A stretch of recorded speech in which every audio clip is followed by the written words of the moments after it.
Hey y'all, so almost 3 months later, I am finally uploading this video. I don't know why I've held on to this footage for so long, but here we are. I think I immediately came back home and just got into the hustle and bustle of life, but one thing that Colorado actually taught me was the importance of going deeper into the moment. Whether that was in watching my best friend Danny,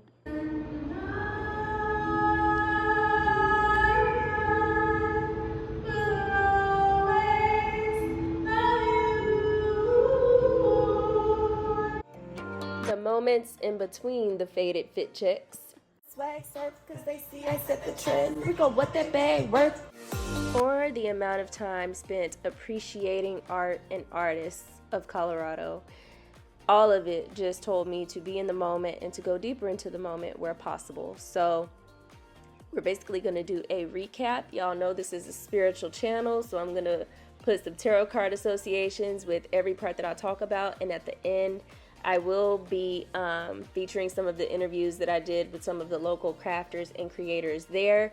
Timestamp will be in the description, and I will also try to put it in this video in case you want to forward to that part. I at least ask that you check out that part because they didn't know when I interviewed with them that this was a tarot channel, so I actually don't know their beliefs or anything like that.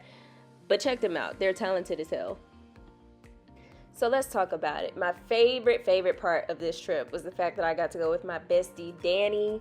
When we were in high school, we both looked at different colleges in Colorado. I want to say I looked at one in Colorado Springs and she looked at one in Denver, and we both ended up just not going to those schools. So it was kind of a full circle moment to explore the city with her and just kind of like encapsulate a little bit of what the experience would have been like if we had gone to school together out of state.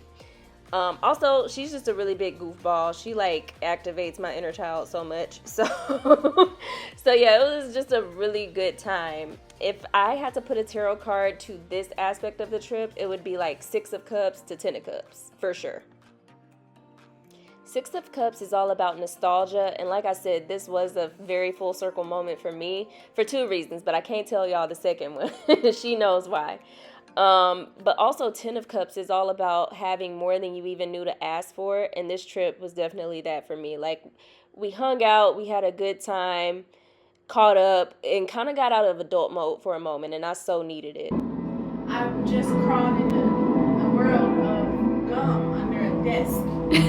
That's what's given. Have you ever wondered what it's like to see gum under the desk? This is what it looks like. So because we are both homebodies and we kind of stayed in the hotel a lot of the time, a lot of our photos are from the couple of events we went to, and my second favorite part of this trip was 1000% Meow Wolf. Everything you're about to see in this little portion is Meow Wolf exhibit, and it was overwhelming, honestly, but like in a good way. It's just like an art exhibit / jungle gym for everyone, from kids to adults.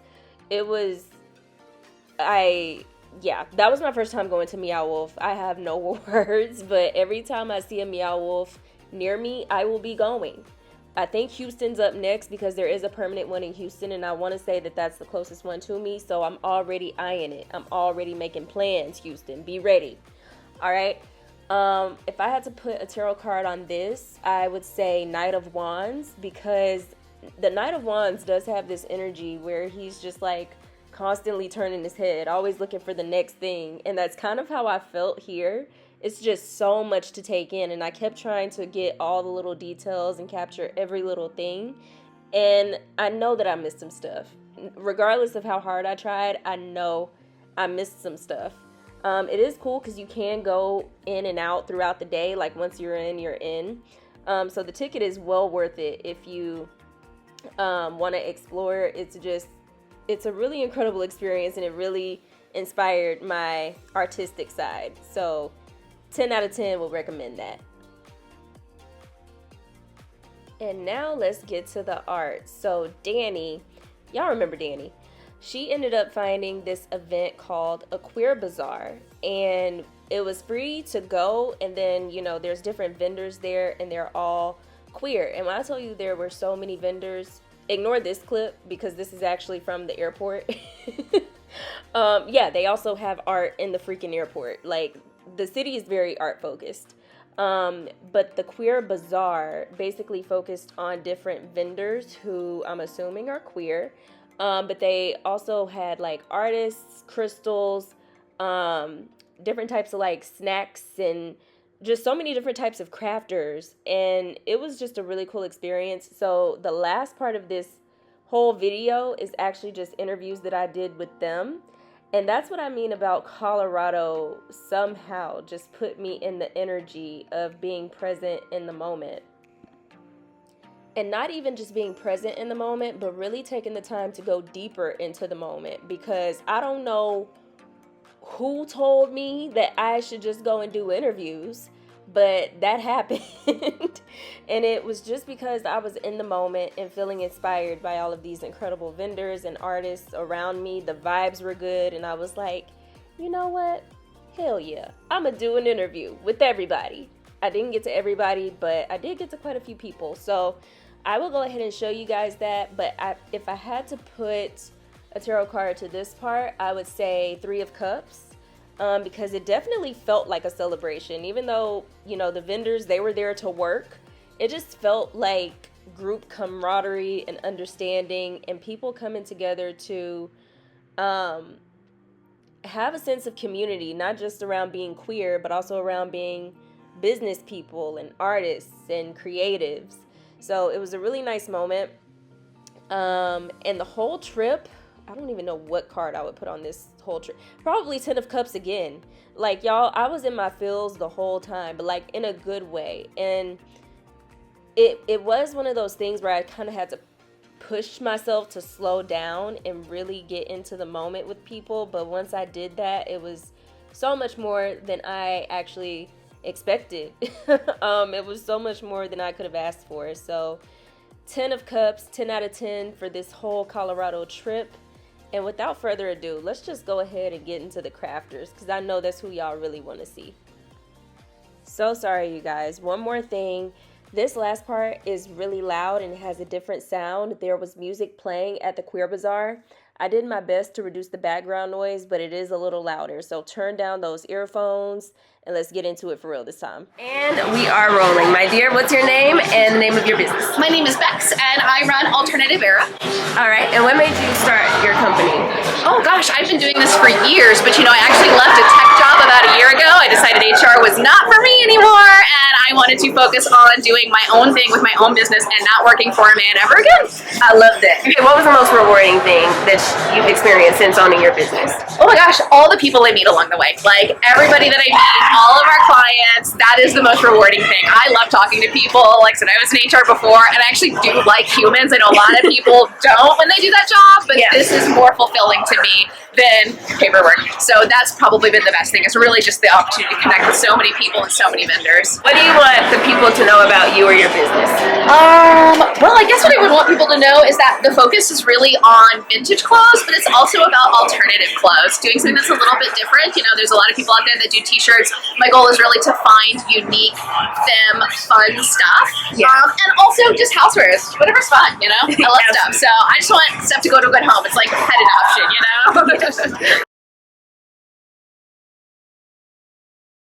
We are here with Jessie. Jessie, thank you so much for your time. Could you tell us a little bit about your business and how you got into photography? Sure. So I studied fine arts in undergrad. I went to art school, and I'm really just out here sharing my work. I offer a variety of prints, from archival pigment prints, relief prints. I like to share my poetry with stickers and t-shirts and tote bags. And I like to bring joy to folks. Beautiful. And how long have you had your business? I've been working full-time as an artist for about the last 3 years. What an inspiration. How hard was that journey to go from like a regular 9 to 5 to full-time artist? It was a bit of a transition, especially like right after the COVID pandemic. But we're out here sharing our life. Doing it. Doing it. I really like this one. So my partner, my fiance, is trans male. Yeah, and so I was this one caught my eye because of the title. Yeah, so this is a piece from a big body of work I made called Unlocking Hope. It's a big body of work about my gender transition and journey through mental health. So this is sort of an homage to my testosterone injections that I do every 2 weeks. Sort of inspired by like oil painting, through art history. So yeah. Alright. It's a really nice piece. Yeah, thank you. It's kind of like inspired by like Baroque still life. They're 1 for 6, 2 for 10, 3 for 15, or 5 for 20. Of course. Alright, and what advice would you give to people who want to do the same thing you did? I would just say, like, keep at it, follow your dreams, and don't give up, no matter what anyone says. Absolutely, I love that. Thank you so much. Alright, so tell us your name, the name of the business, and a little bit about how you got started. My name is Alex.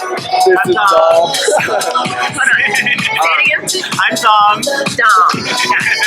And I'm Alex. This is Rocky Mountain Floral Company. Kind of got started just like small little plant business, doing florals for other people.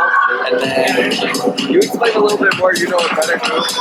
We buy from all local artists and vendors. So all of our stuff is local made in stores. We don't buy anything from box stores, and then they're all acclimated to Colorado, so that all of our customers have healthy plants when they arrive at their home. Oh, I love that. So it's all Colorado farmers and artists who make your shirts? Some of them, all the artists and stickers and artwork is from Colorado. The plants, some of them do come from Ecuador, but I keep them and I acclimate them to the Colorado environment. Gotcha. Yeah. Awesome. One thing you want people to know and remember about your business? That it's easy to take care of plants. It's not that hard. You just gotta like have trust in it. Trust the process. Trust the process. Yeah, trust your community and your local artists. Love that. Hi, I'm Chris. The name of my business is Crimson Cryptid, and I'm really inspired by mythology, nature, and my mixed culture and heritage. How long have you been doing art? Ooh, hard question, but I would say I've been doing art since I was a toddler, so probably 22 years. I would say I've been doing it, or I wanted to do it professionally for about 10 years now. Okay. Yeah. Gotcha. And how difficult was it for you to become a full-time? Are you full-time? I'm not full-time right now, but hopefully within the next year. It took me a long time of just kind of building up the portfolio for about the last 5 years or so. Yeah. But I've been doing events and markets since last year. And it has its ups and downs, but it's been going pretty well. Awesome. It's only up from here. What is the one thing you want people to know and remember about your business? One thing I want people to know, I would say, I would like people to feel at home with my art, and I want them to be inspired to bring a little whimsy into their lives.